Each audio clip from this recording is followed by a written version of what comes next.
The incompetence is truly staggering.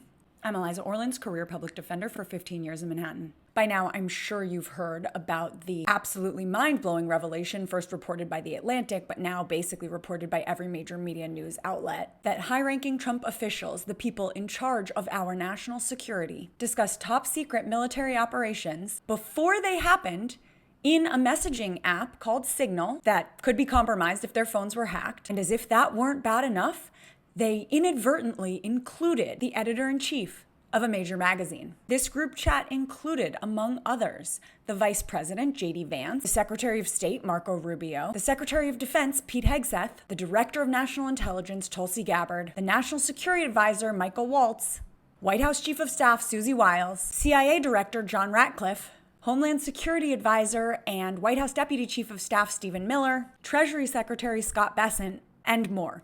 All in all, 17 high-ranking Trump officials were in this chat. But only the best people, right? And I want to be clear, this isn't just reckless, this is truly a national security threat.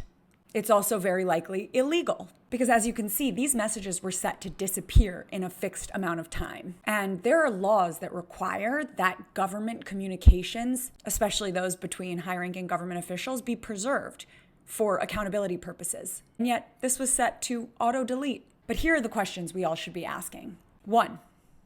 Why didn't a single one of these apparent national security experts question or object to discussing highly sensitive military operations and these details on an insecure messaging app? 2. Why didn't anyone check who was in this chat? Why didn't anyone say, hey, there's an outsider in this chat. Does anyone know who this person is who's unaccounted for?